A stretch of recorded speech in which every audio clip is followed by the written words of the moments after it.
¿Qué más tenía que hacer para que la escucharan? Fue a corte, mostró pruebas, explicó su miedo con detalles, pero nadie hizo nada. Días después apareció calcinada en una montaña. Esta es la historia real de cómo una mujer gritó por ayuda y el sistema decidió mirar para otro lado. Esta es la historia de Andrea Ruiz Costas. Just the emergency.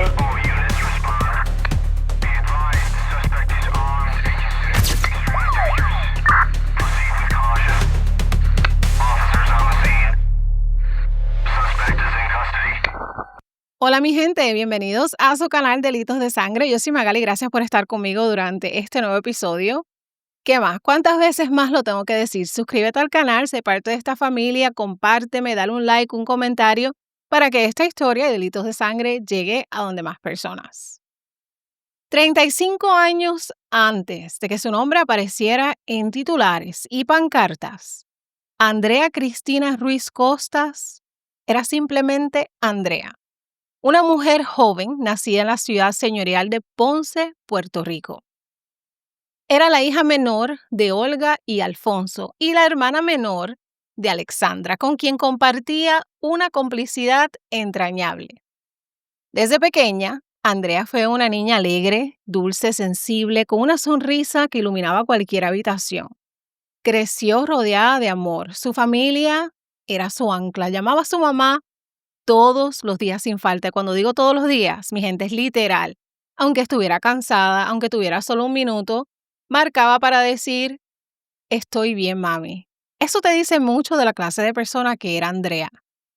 Con el tiempo, ya de adulta, Andrea se mudó a Caguas buscando independencia, buscando nuevos comienzos, buscando nuevas oportunidades laborales. Trabajaba en una boutique de ropa en el centro comercial Montelledra. Este no era un empleo de lujo ni su gran sueño profesional, pero ella lo hacía con compromiso. Se destacaba por su puntualidad, por su dedicación y por su trato con las clientas. Le gustaba la moda y sus compañeras de trabajo la admiraban por su estilo y simpatía. Dicen que era una de esas personas que siempre tenían un buenos días genuino, una palabra de aliento o una risa lista para compartir. Andrea no tenía hijos, pero sí tenía muchos sueños. Le encantaba la idea de algún día abrir su propio negocio, tal vez una tienda de ropa, tal vez un café. Era una mujer empoderada, con los pies en la tierra, pero también muy humana. Conocía sus virtudes y también sus fragilidades. Como muchas mujeres, caminaba con la cartera invisible del por si acaso me siguen, por si acaso me dicen algo, por si acaso me tocan, porque ser mujer en Puerto Rico no es fácil, y Andrea lo sabía. Pero eso no la detenía. Tenía amigas que la querían, una familia que la apoyaba y una vida que con sus altas y bajas le pertenecía. Quería ser amada, quería amar y como muchas mujeres también quería construir algo bonito. Quería formar una familia pero sin prisa. Quería vivir una vida en paz, en calma, donde pudiera ser ella sin miedo. Andrea nunca imaginó que esa vida le sería arrebatada por alguien a quien ella le abriría su corazón. Todo comenzó de manera casual. Andrea conoció a Miguel Ángel Ocasio Santiago, mientras ambos trabajaban en el centro comercial Montelledra en Caguas en el año 2020.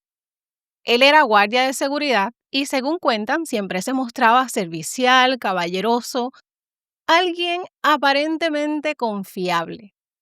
Para una mujer como Andrea, acostumbrada a trabajar duro y rodearse de gente positiva, Miguel parecía ser un hombre atento, alguien que mostraba un interés sincero. Y poco a poco comenzaron a hablar, a compartir ratos juntos y eventualmente iniciaron una relación sentimental. Esta relación duró aproximadamente 8 meses. Miguel Ángel Ocasio Santiago era un hombre mayor que Andrea, tenía 40 años con un pasado del que no hablaba mucho. En redes sociales Miguel aparentaba ser eso mismo, simpático, tranquilo, alguien normal.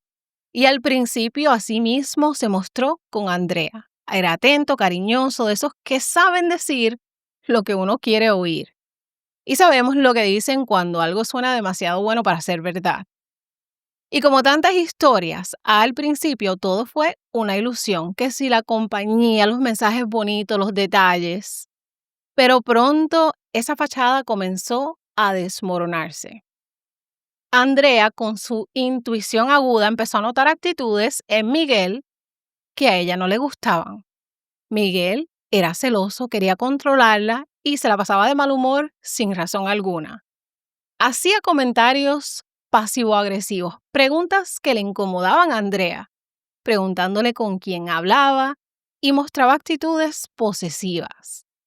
Al principio, Andrea quiso pensar que eran inseguridades pasajeras, que él quizás venía de relaciones difíciles. Pero esa excusa se fue desgastando bastante rápido, porque los celos se convirtieron en acusaciones, la preocupación en vigilancia y el cariño en manipulación. Cuando Andrea tomó la decisión de terminar con Miguel, fue bien clara con él. Le dijo que no quería seguir con él porque no era feliz. Fue una decisión de supervivencia. Lo dejó porque él había cruzado todas las líneas posibles. Pero Miguel no aceptó ese no. No lo procesó como una ruptura, sino como una traición. Y ahí fue que comenzó el verdadero infierno.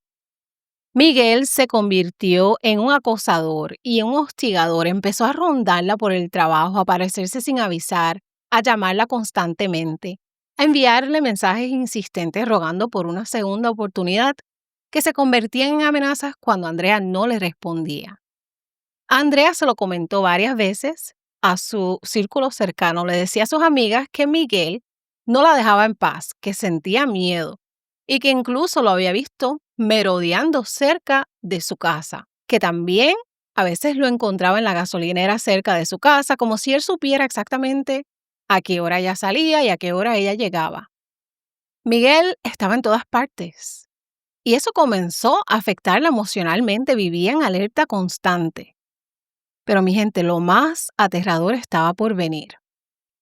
Andrea descubrió que Miguel en algún momento durante su relación había accedido a su celular, ya fuera con su consentimiento inicial o aprovechándose de la confianza, logró clonar información personal de Andrea y tenía en su poder fotos y videos íntimos de Andrea, material extremadamente privado, y lo usó. Desde cuentas falsas de Facebook, Miguel empezó a extorsionarla. Le enviaba mensajes, haciéndose pasar por otras personas, amenazándola con publicar ese contenido si ella no volvía con él. Andrea comenzó a recibir mensajes de textos anónimos donde le decían exactamente qué tipo de video tenían, qué parte de su cuerpo se veía, qué iba a pasar si ella no obedecía. Eso es violencia digital, mi gente, eso es abuso, eso es una crueldad. Andrea, devastada, intentaba seguir con su rutina, pero ya no era la misma. Su ansiedad era evidente. Una de sus amigas declaró que Andrea confesó tener miedo, que se sentía acosada y que no confiaba ni siquiera en sus compañeros de trabajo porque Miguel guardaba las apariencias. Según ella, en el trabajo todos lo querían, lo veían como un hombre amable. Nadie le creería que esa misma persona era un verdugo detrás de puertas cerradas. El colmo fue el 21 de marzo de 2021. Aquel día, Andrea estaba vulnerable emocionalmente, estaba agotada y tomó alcohol. Estaba triste y cometió el error de llamar a Miguel. Puede que haya sido por impulso, tal vez por frustración, por querer cerrar ese capítulo definitivamente, pero Miguel terminó en su casa. Ella, embriagada, se quedó dormida y cuando despertó notó algo inquietante. Andrea revisó su teléfono y encontró algo que le erizó la piel. Miguel se había tomado unos selfies junto a ella mientras ella estaba durmiendo. Este gesto era más que una invasión, era una amenaza implícita, como un puedo hacer lo que quiera contigo sin que te des cuenta. Andrea revisó el teléfono de Miguel y encontró aún más evidencia. Ahí estaban todas las fotos y videos íntimos que ella ya le había pedido a él que borrara. Miguel no solo no las había borrado de su teléfono, sino que las conservaba como trofeo. Aquí Andrea ató los cabos y entendió que las amenazas que ella estaba recibiendo desde Facebook y en los mensajes de texto venían de Miguel, que las cuentas falsas eran obra de Miguel y que la extorsión era directa.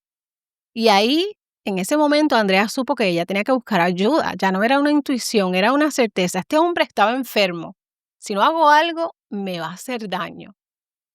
Andrea decidió acudir a los tribunales. Ella no se quedó de brazos cruzados. No fue una víctima pasiva. Apenas descubrió hasta dónde Miguel había llegado, supo que tenía que actuar. Que si no lo detenía, él iba a seguir y que tal vez un día no se iba a conformar con solo amenazarla. Por eso fue que el 21 de marzo de 2021, Andrea se armó de valor y fue al tribunal de primera instancia en el pueblo de Caguas. Y allí solicitó una orden de protección amparada en la Ley 54 de Prevención e Intervención contra la Violencia Doméstica. Antes de entrar en detalles sobre los intentos de Andrea, es importante explicar qué es lo que es la Ley 54 en Puerto Rico. Esta ley, oficialmente conocida como la Ley para la Prevención e Intervención de Violencia contra la Pareja, fue creada en 1989 con el propósito de proteger a las víctimas de maltrato por parte de sus parejas o exparejas. La Ley 54 reconoce que la violencia doméstica no es un asunto privado, sino un problema social que requiere intervención estatal. La ley permite que las víctimas soliciten órdenes de protección para mantener alejado al agresor. Establece penalidades para distintas formas de abuso como abuso físico, emocional, verbal, económico y sexual. Y crea un marco legal para que la policía, los fiscales y los jueces intervengan de manera inmediata. Además, otorga a los tribunales la facultad de emitir las órdenes de lo que es el ex parte, es decir, sin necesidad de que el agresor esté presente, si el juez o la jueza entiende que hay peligro inminente. O sea, en teoría, es una herramienta poderosa, pero en la práctica su efectividad depende de quienes la implementan. Que jueces, fiscales y policía hagan su trabajo con seriedad y perspectiva de género. En el caso de Andrea, lamentablemente esto no ocurrió. Andrea hizo lo que debía. Y lo que Andrea buscaba era sencillo. Ella pedía que Miguel no pudiera acercarse a ella, que no la contactara, que dejara de estar rondeándola, que no se apareciera por su casa ni en cada esquina donde ella estuviese. Un papel, sí, pero un papel que podía representar una barrera de seguridad. La juez asignada fue Sonia Nieves. Andrea le contó todo, las fotos robadas íntimas, las amenazas desde las cuentas falsas, el acecho en su trabajo, el miedo constante. Pero aún con todas estas pruebas, en lugar de protegerla de inmediato, la juez citó a ambas partes a una vista posterior el 31 de marzo. En otras palabras, mi gente, vuelve la semana que viene y mientras tanto, buena suerte. Andrea salió de ese tribunal sin una garantía, sin protección, sin un documento que le diera un poco de paz. Miguel ni siquiera había sido notificado aún y Andrea seguía expuesta, pero no se rindió. Y yo entiendo que un papel no significa que estás seguro, segura, que si alguien quiere hacerte daño lo hace con o sin papel, pero por lo menos este papel le da a entender a la víctima que es escuchada y a la otra persona que si te acercas a ella puedes ir preso. Y eso a veces puede ser suficiente, aunque sabemos que no siempre. Al día siguiente, el 26 de marzo, Andrea regresó al tribunal. Esta vez decidió ir por la vía penal. Radicó una denuncia criminal por acecho buscando que se emitiera esta vez una orden de arresto. Esta vista se celebró por videoconferencia esa misma noche a cerca de las 7:50 de la noche, pero esta vez la juez en turno era Ingrid Alvarado Rodríguez. Y a esta vista participaron Andrea, el policía Ernesto Sayas Figueroa y también Miguel, que acudió voluntariamente al enterarse de la denuncia. Andrea habló durante casi 8 minutos sin parar, con voz firme pero visiblemente cansada, y relató todo. Detalló cómo Miguel la vigilaba, cómo se quedó con una copia de la llave de su auto, cómo entraba a su vida sin permiso. Contó todo lo de las cuentas falsas, los mensajes amenazantes, los intentos de humillarle. Dijo que tenía miedo, que ya no podía vivir tranquila. Hasta le ofreció a la jueza leer en voz alta los mensajes donde le decía Miguel a ella que él publicaría un video íntimo de ella.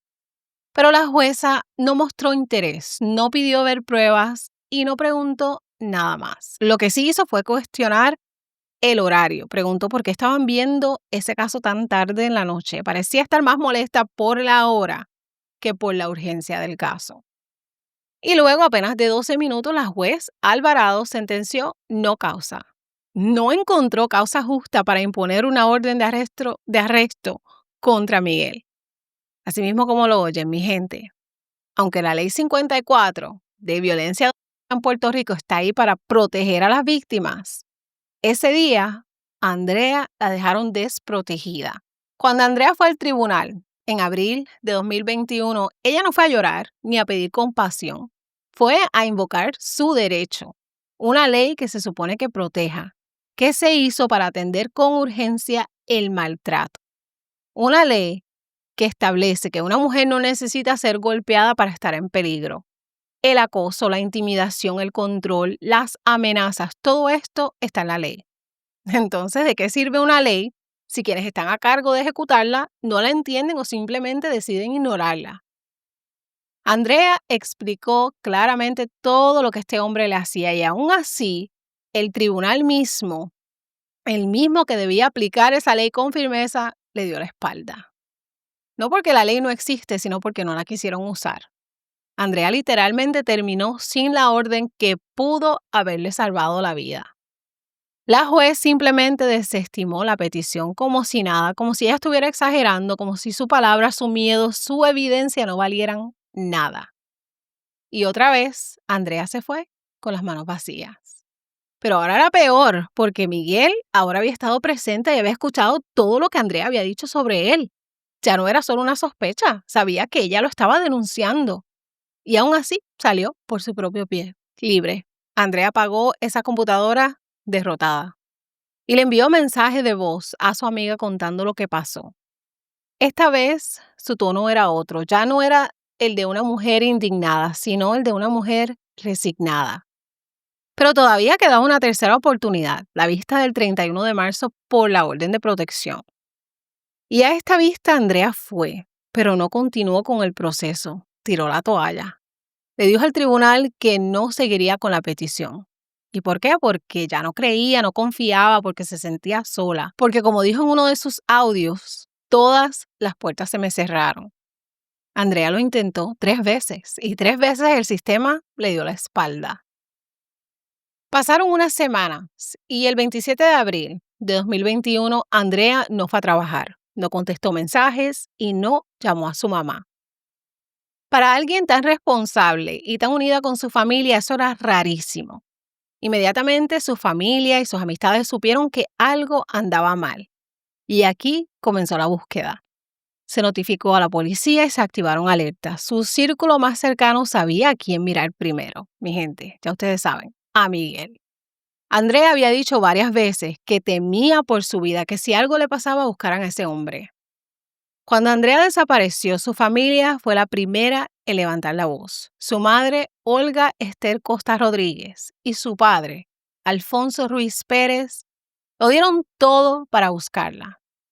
Su familia empezó a moverse. Comenzaron a hacer llamadas, publicaciones, reportes a las autoridades, a la prensa, y la búsqueda comenzó de inmediato, pero con esa sensación amarga de que ya era tarde. Nadie sabía nada, pero todos sabían que algo malo había pasado. En esos días de incertidumbre, cuando todavía no se sabía dónde estaba, ellos no pararon de moverse, tocaron puertas, clamaron por respuestas. Y 2 días después, en la mañana del 29 de abril, le llegó la peor noticia. En un paraje solitario del barrio Guabate, en Calle, un recogedor de latas encontró el cuerpo de una mujer parcialmente calcinado a la orilla de la carretera PR 184, en una zona boscosa, entre matorrales de bambú. La escena era dantesca. La víctima presentaba signos de violencia, como golpes, posibles heridas de arma blanca y un intento bastante evidente de quemarlo con el propósito de borrar posible evidencia. Debido al estado que se encontraba, no se pudo identificar inmediatamente. Pero para la familia de Andrea, la espera fue corta y devastadora. El 30 de abril, el Instituto de Ciencias Forenses confirmó lo que todos temían. Era Andrea. La habían asesinado y la habían dejado allí, tirada como si su vida no valiera nada. Según el agente investigador, Miguel Ocasio se presentó voluntariamente en la comandancia de Guayama, acompañado por un compañero de trabajo, para preguntar si el cuerpo hallado le pertenecía a Andrea.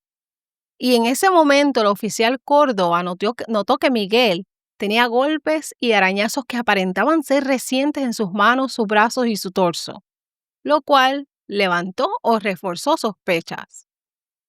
Ya con esta evidencia tangible, las autoridades lo arrestaron allí mismo en Guayama y fue trasladado al hospital Menonita de Guayama, donde le tomaron unas radiografías que confirmaron que las lesiones eran recientes.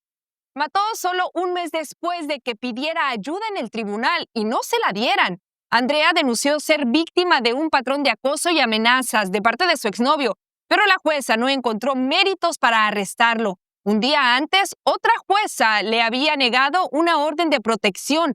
Ahora han surgido audios de la joven que envió a una amiga frustrada con ese proceso. Vamos a escuchar. He hablado tantas veces de eso, le he dicho a tanta gente, a tantos policías la misma a tantos fiscales, a tantos jueces que estoy harta ya. Y Miguel Ocasio Santiago fue detenido ese mismo día y no tardó en confesar, admitió que había matado a Andrea y su justificación fue que le quitó la vida porque ella no quería volver con él. Según sus palabras, ellos discutieron en la casa de Andrea. Supuestamente ella cayó al piso y perdió la vida accidentalmente. Él supuestamente entró en pánico, recogió el cuerpo y lo llevó hasta Calley para quemarlo. Obviamente que nadie creyó esta versión. La evidencia forense indicaba otra cosa: trauma severo, fractura de cráneo y signos de agresión violenta. Andrea no murió por una simple caída. Andrea la atacaron y luego intentaron borrar el crimen con fuego. Miguel fue acusado de asesinato en primer grado, de destrucción de evidencias y violaciones a la ley de armas. Él indicó que lo motivó, que lo que pasó en ese día. Aparentemente no quería, la joven no quería seguir la relación con él. Ese fue el detonante de todo.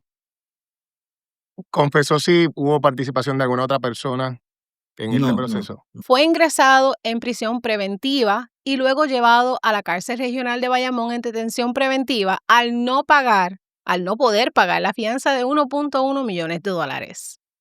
Y aunque en Puerto Rico las penas por feminicidio pueden alcanzar una cadena perpetua, ya el daño estaba hecho. Y el proceso judicial que su familia tanto deseaba nunca llegó a completarse. El 1 de agosto de 2021, Miguel fue hallado sin vida en su celda. Se había ahorcado con una sábana supuestamente al ser dejado sin supervisión por más de 20 minutos. Y esto fue otro fallo institucional. Una persona que se supone que estuviese bajo vigilancia constante, la dejan sola. Otro capítulo doloroso en esta historia porque Miguel nunca fue condenado. Nunca escuchó un veredicto y nunca llegó a cumplir una sentencia. Y Andrea ya no estaba. La palabra justicia debería traer consuelo, cierre, paz, pero en el caso de Andrea Ruiz Costas, lo que hubo fue una cadena de silencio, de oídos sordos, de omisiones y puertas cerradas. ¿Cómo se puede hablar de justicia cuando el asesino nunca fue juzgado? Cuando se llevó a la tumba todos los detalles que la familia tal vez necesitaba oír. Cuando la persona que tomó su vida no escuchó la palabra culpable de un tribunal. Para los padres de Andrea, Olga y Alfonso, y para su hermana Alexandra, lo de Miguel no fue justicia, fue una escapatoria. Y para mí eso fue pura cobardía, algo lo que hace un poco hombre como Miguel. Él decidió cuándo irse. Murió en su celda con una sábana sin vigilancia, sin pagar por lo que hizo, sin dar la cara, sin enfrentar las consecuencias legales de lo que hizo.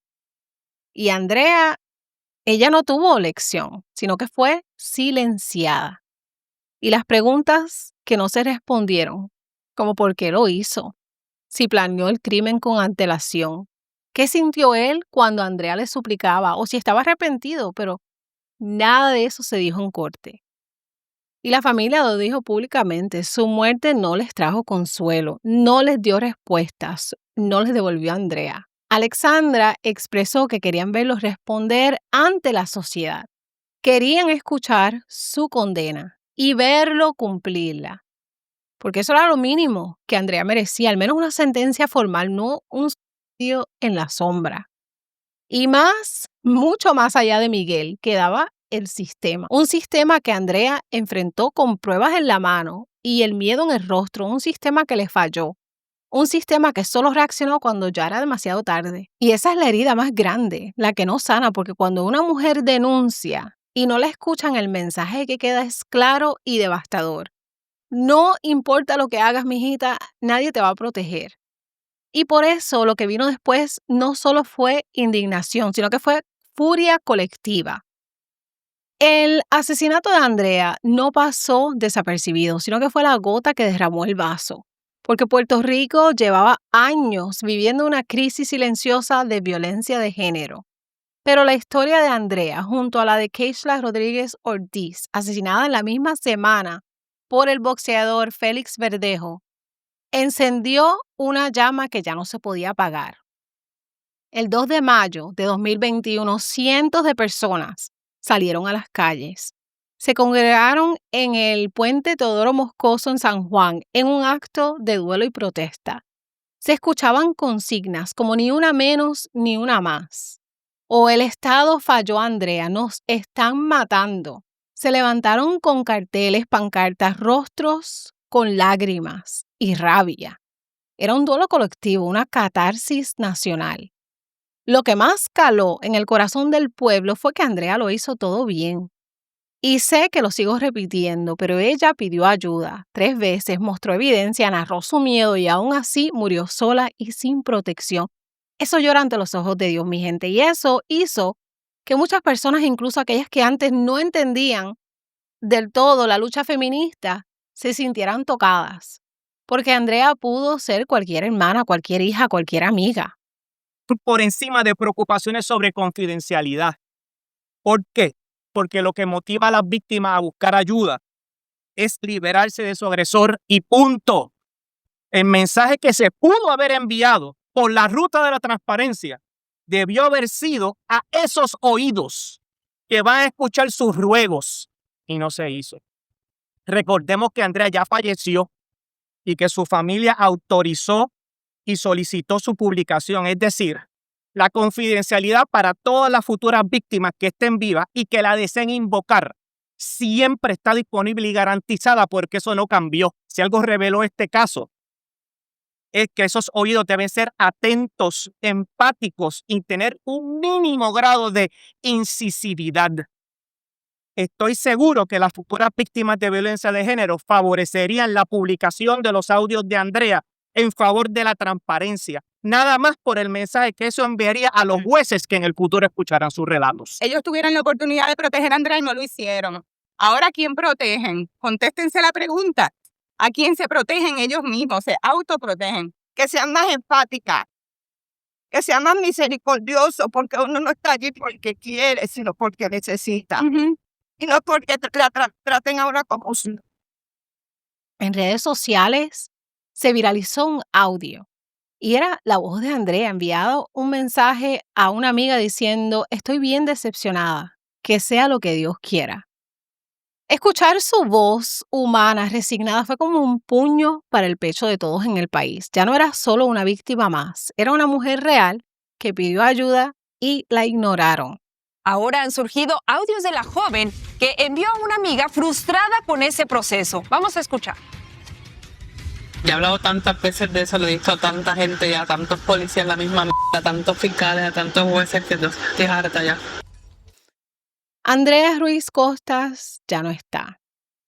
Ya no puede abrazar a su familia, no puede regresar a su trabajo, no pudo ver caer al hombre que la destruyó. Pero su historia sí provocó un terremoto en Puerto Rico. La indignación cruzó fronteras. Artistas, influencers, figuras públicas se pronunciaron. Andrea se convirtió en un símbolo. Se pintaron murales, se organizaron vigilias, se alzaron pancartas con su rostro. El país, dolido y furioso, empezó a hablar más en serio sobre la violencia de género. La muerte de Andrea fue tristemente un catalizador. Desde el momento en que supieron la verdad, la familia de Andrea, su mamá Olga, su hermana, decidió que no se iban a quedar callados. El dolor los quebró, pero no los inmovilizó. Ellos sabían que no podían traerla de vuelta, pero sí podían luchar para que nadie más tuviera que pasar por el mismo infierno que su hija pasó.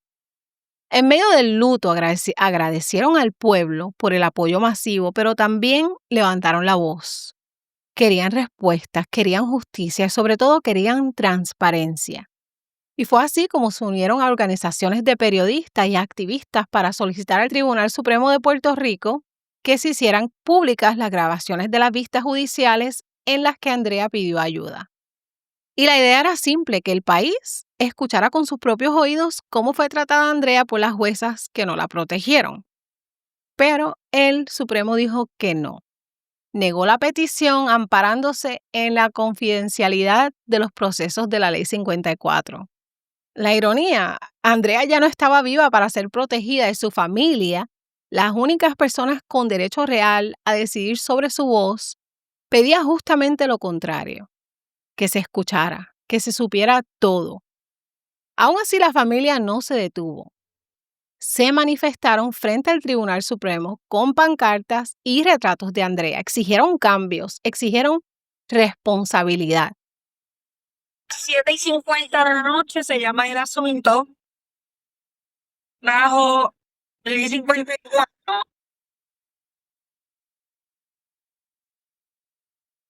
Bajo el 54 y bajo el número de querella 2021 raya 06 raya 013 raya 04309. Traído a la consideración del tribunal como un proyecto de denuncia formulado por el pueblo de Puerto Rico en contra de don Miguel Ocasio Santiago. Es usted, caballero. Tiene derecho a permanecer callado. Todo lo que diga puede ser utilizado en su contra. Tiene derecho a estar asistido por un abogado. ¿Alguien que le acompañe? No. Bien. Como le mencioné, hay un proyecto de denuncia en su contra,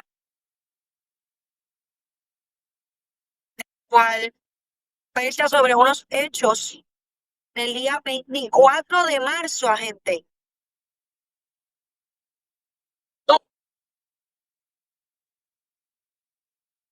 Fue el miércoles, porque hoy es viernes. Sí.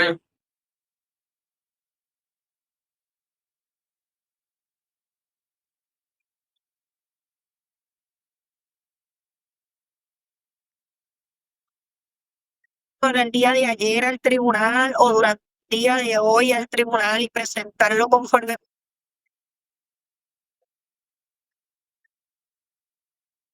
Antes, el mismo movimiento fue a solicitar una orden de protección.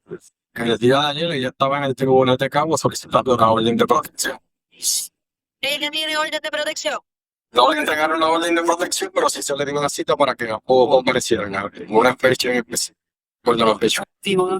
¿Qué pasó con el caso que no se radicó?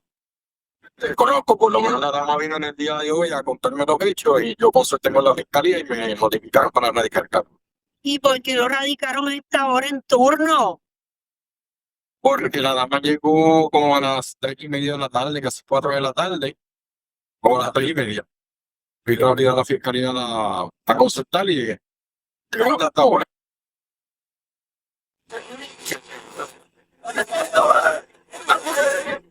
Mire, caballero, en su contra existe una denuncia por que se diga que allá para el día 24 de marzo del presente, ¿verdad? Y en Cabo de Puerto Rico, que forma parte de la jurisdicción de este tribunal de manera ilegal, voluntaria, intencional, maliciosa, criminal, a propósito y con conocimiento, empleó violencia psicológica en contra de la señora Andrea Ruiz Costas, Persona con quien sostuvo una relación consensual por 8 meses, no procreando hijos, separados hace 2 semanas, con causarle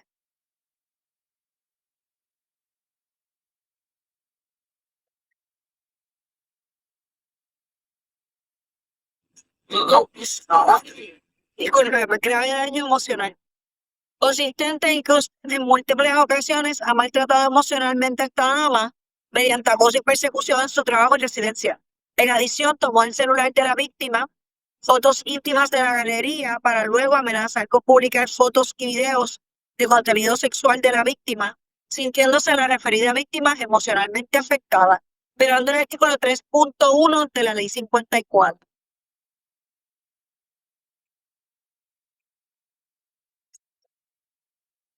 Y demás de su mano de preferencia.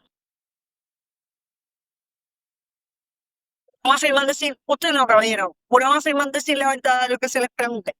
Seguro. Seguro. Sí. Ahora las preguntas con la dama. Quiero preguntarle, gente, si en algún momento usted arrestó al caballero o usted lo citó por teléfono para que llegara ahí. Yo por teléfono me convenció y así todo.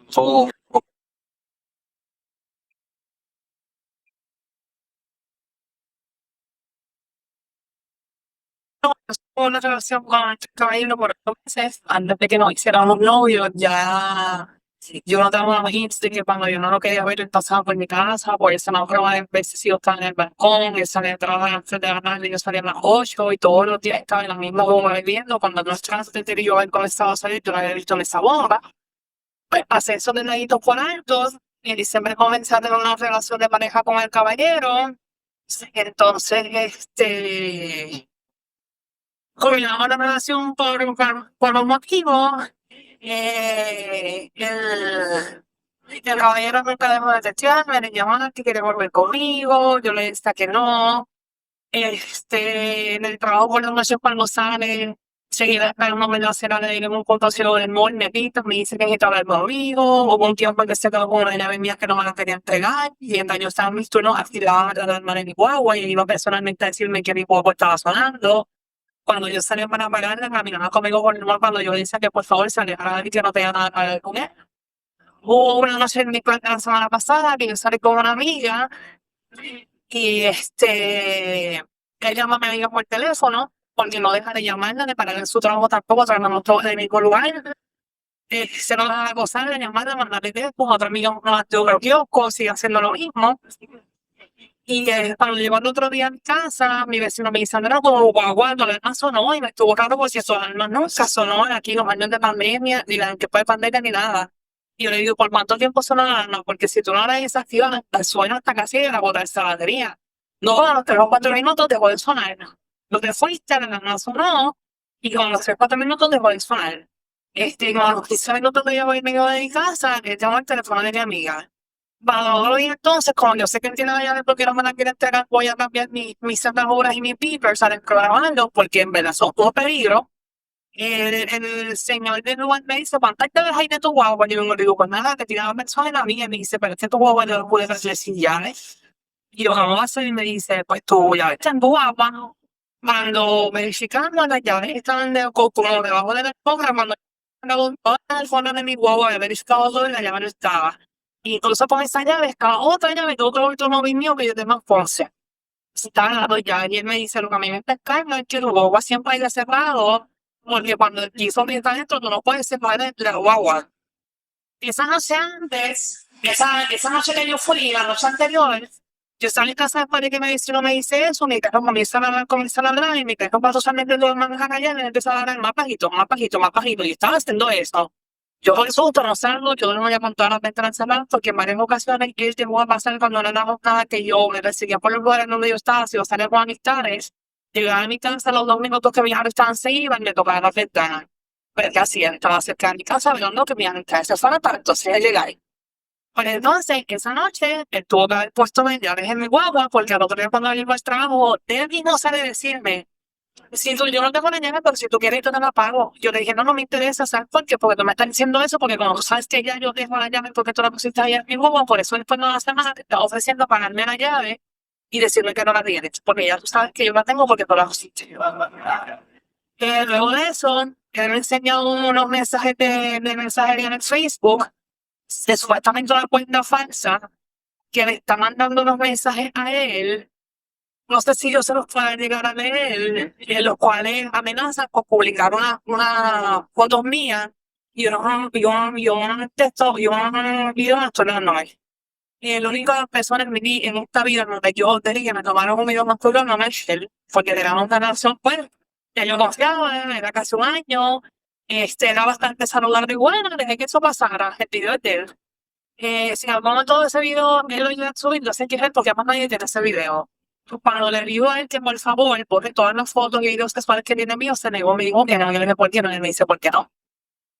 Entonces, en las fotos que le manda la persona de la cuenta falsa, aparecen 2 fotos que me mandó mi ex pareja antes que él.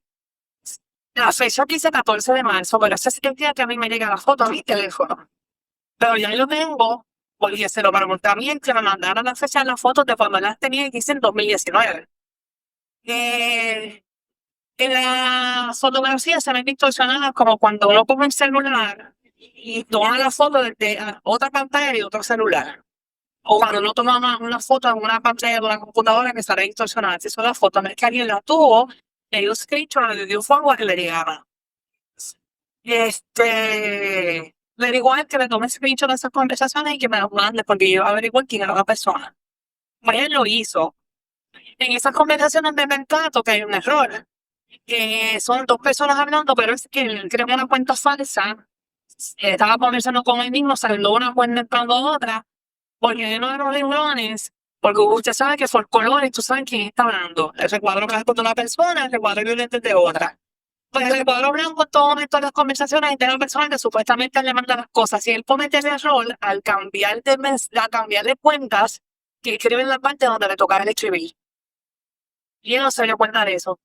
Y ahí fue donde yo pude capturar entonces que todos esos mensajes y todas esas amenazas entonces son él. ¿Cómo no tienen esas otras 2 fotos? Después de habernos dejado mucho tiempo siguiendo mis juegos, yo digamos al punto de emborracharme, lo acepto, los mitos, lo llamo, le digo que lo quiero ver. Él llega a mi casa, yo porque estaba muy borracha. Cuando estoy viendo el celular del pana me enseña esos mensajes, tengo una foto de él posando al lado mío esa noche. Yo digo, tú tomaste eso totalmente intencional para hacerme daño en algún momento, para mandarse a alguien. Cuando estoy entonces verificando el celular, veo todos los videos de las fotos sexuales que todavía tiene conmigo. Le dije que era borrar, no la zurra, y le dije, y esas fotos también, tú cogiste mi celular pegado, después me privada, viste mi galería porque mi celular no tenía código, y le tomaste fotos a todas mis fotos de mi celular, y muchas fotos privadas mías también ahí, ya ropa íntima o lo que sea. ¿Qué las tienes si tienes esas 2 fotos que me mandó? Y esas 2 fotos son de una fecha en que a mí me llegaron. Y todo eso sale distorsionado en el número, pero yo lo tengo. Que la mensajería me dijo, cuando cometió el error de cuando brincó de cuentas, hablar en la cuenta que era de la otra persona, pero como si todo, hablando él, siendo él, no la otra persona. Digo, yo puedo subir todas esas cosas y específicamente dijo video. Para la única persona que tiene un video mío es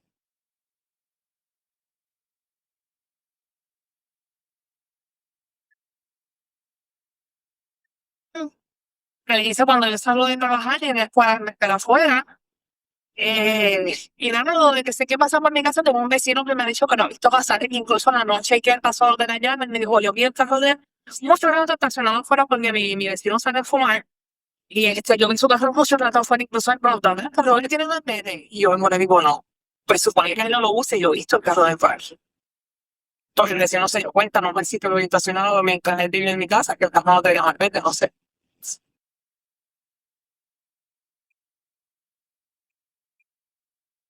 Se va a casamiento, eso sería todo. La gente lo voy a pedir. No, su señoría, ya lo damos a expreso todo lo necesario. Sentido.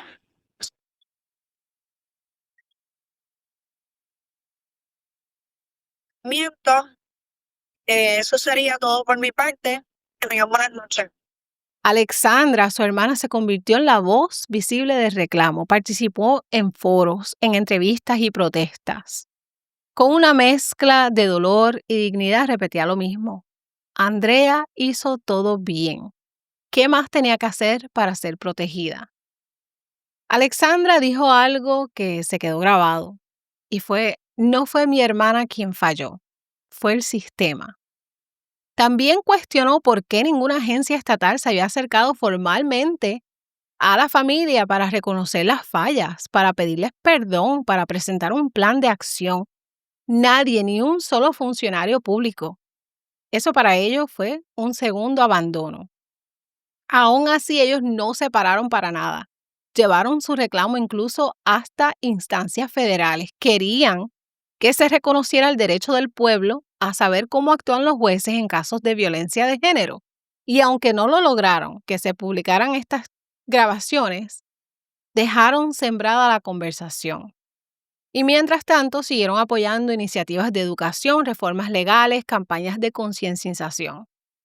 Tras la muerte de Andrea, el sistema judicial y gubernamental de Puerto Rico no tuvo más remedio que reaccionar. La presión pública era demasiado fuerte, las críticas eran contundentes y las preguntas se repetían en todos los medios. ¿Cómo es posible que una mujer que lo hizo todo correctamente terminara asesinada? ¿Quién falló y qué se va a hacer para que esto no vuelva a pasar? La jueza Ingrid Alvarado Rodríguez, quien desestimó la solicitud de Andrea de una orden de protección, fue removida de la rama judicial. También se investigaron los procedimientos llevados a cabo por las otras juezas involucradas en las vistas previas. Aunque la información completa no fue revelada al público, sí se supo que el Tribunal Supremo de Puerto Rico ordenó una evaluación interna de cómo se estaban manejando los casos bajo la Ley 54. En respuesta al escándalo, el gobernador de Puerto Rico, Pedro Pierluisi, declaró un estado de emergencia por violencia de género en Puerto Rico el 25 de enero de 2021. Aunque esta declaración se hizo antes del asesinato de Andrea, fue su caso junto al de Keishla el que provocó que se tomaran acciones más concretas. Se creó el Comité PARE, que significa Prevención, Apoyo, Rescate y Educación, para coordinar esfuerzos entre agencias gubernamentales, ONGs y entidades privadas para combatir la violencia de género. También se asignaron más recursos a las salas especializadas de violencia doméstica. Se ordenó mayor capacitación a jueces y juezas en perspectiva de género y se impulsaron campañas educativas para sensibilizar a la población. El sistema judicial se vio obligado a revisar sus protocolos. Esta era la historia de muchas mujeres invisibles. La entonces presidenta del Tribunal Supremo, Maite Oronoz Rodríguez, emitió un comunicado diciendo que el caso sería atendido con la urgencia y seriedad que se merecía. Pero seamos realistas, esa urgencia no vino sola, vino empujada por la presión social, por todas esas marchas, por los medios y por las voces que no se callaron. Se discutió incluso una posible enmienda a la Ley 54 para asegurar que los procesos fueran más transparentes y eficaces. Sin embargo, muchas organizaciones feministas denunciaron que esos cambios eran tardíos y en muchos casos cosméticos. Decían, no necesitamos más comités, necesitamos voluntad real de proteger vidas, porque mientras se hablaba de reformas, las mujeres siguen siendo asesinadas. A nivel legislativo, se propusieron medidas para dar mayor peso a las declaraciones de víctimas, para facilitar órdenes de protección y sancionar con más rigor a quienes incumplieran condiciones impuestas por la Corte. Algunas fueron aprobadas y otras quedaron en el limbo burocrático, pero sobre todo quedó una lección amarga. Ningún cambio vale si no hay empatía de los jueces, si los fiscales no son sensibles y si los policías no hacen su trabajo con diligencia. Porque las leyes pueden existir, pero si quienes las aplican no escuchan, no observan y no actúan, el sistema seguirá fallando. Y mientras tanto, la pregunta que muchos aún se hacen es, ¿realmente ha cambiado algo desde la muerte de Andrea? La historia de Andrea Ruiz Costas no es solo una tragedia, mi gente, es una advertencia. Es una alarma encendida que no podemos ignorar. Nos muestra con crudeza desgarradora lo que ocurre cuando un sistema judicial que debería proteger se convierte en cómplice por omisión. Andrea hizo todo lo que se supone que una víctima debe hacer. Habló, denunció, llevó evidencias, rogó por protección. Y aún así fue silenciada. ¿Cuántas más tendrán que morir para que la justicia escuche con atención real? Para que las instituciones actúen antes del crimen y no solo después. ¿De qué sirve cambiar el sistema después que una mujer fue asesinada por la culpa de ese mismo sistema? Este caso nos obliga a cuestionar muchas cosas. ¿Está verdaderamente capacitado nuestro sistema para manejar casos de violencia de género? ¿Se está aplicando la Ley 54 con la seriedad que se requiere? ¿Se está educando al personal judicial con la perspectiva de género? ¿Se están tomando en serio el miedo de las víctimas? Pero más allá del análisis institucional, hay una dimensión humana que no podemos perder de vista. Andrea era hija, era hermana, era amiga, tenía sueños, metas, una vida entera por delante. No era un expediente, no era una cifra más en las estadísticas. Era una mujer real, que confió en un sistema que la traicionó. Y por eso no podemos dejar que su historia se olvide, porque cuando olvidamos, repetimos. Cuando silenciamos, perpetuamos. Y cuando nos quedamos de brazos cruzados, somos parte del problema. Que esta historia sirva para incomodar, para sacudir y para movilizar. Que se hable de Andrea en las escuelas, en los tribunales, en las casas, que se nombre, que no se oculte. Porque solo así su muerte puede transformarse en algo más que dolor, en un motor de cambio. Andrea murió con miedo, murió ignorada, murió en un país donde una mujer puede llevar pruebas al tribunal y aún así salir sin justicia. Y si hoy conocemos su historia, no es gracias al sistema, es gracias a su voz, a las grabaciones que dejó, a la valentía de su familia, al coraje de un país que dijo basta. Y ahora yo te pregunto a ti que estás viendo esto. ¿Cuántas Andreas más tienen que morir para que el sistema funcione? ¿Cuántas veces más vamos a leer titulares de mujeres asesinadas después de haber pedido ayuda? ¿Hasta cuándo vamos a aceptar que esto es algo normal? Esta historia no es para que te vayas triste, es para que no te vayas igual. Porque Andrea ya no puede hablar, pero tú sí. Ya han pasado más de 4 años de la muerte de Andrea. Y sí, se hicieron marchas, hubo titulares, cambiaron protocolo, las redes ardieron por semanas. Pero hoy, con toda honestidad, hay que preguntarlo de frente. ¿Por qué eso pasa? Porque la rabia dura poco, la gente vuelve a sus rutinas, los medios se mueven al próximo escándalo, las instituciones respiran tranquilas y otra mujer desaparece y otra aparece muerta. Y decimos otra vez, ¿cómo es posible? Andrea no debería ser un nombre que recordamos solo en el aniversario de su muerte.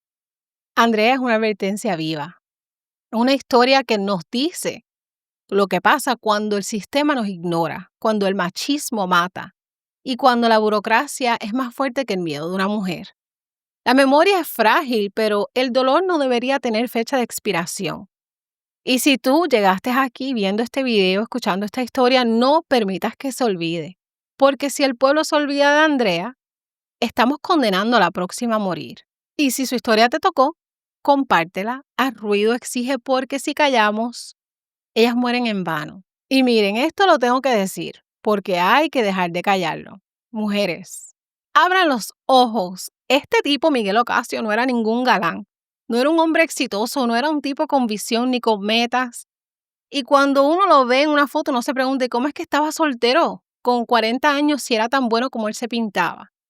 Pues claro que no lo era. Entrevisten a la ex porque algo tiene que haber dejado atrás, porque él tenía historial con otras parejas.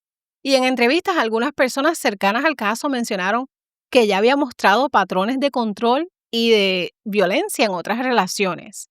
Y yo no estoy diciendo que todas tenemos que salir corriendo porque un hombre esté soltero a los 40 años, pero sí estoy diciendo es que no se dejen embaucar con frases bonitas, con promesas vacías y con detallitos que solo duran los primeros 3 meses.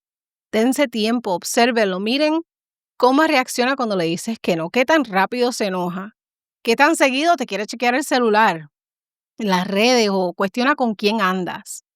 Porque sí, hay hombres que matan después de una semana de conocerlas y hay otros que lo hacen después de 15 años de matrimonio y eso es lo más fuerte, que no siempre hay señales claras. que no siempre el peligro se ve en la primera cita, pero cuando las señales están, hay que escucharlas.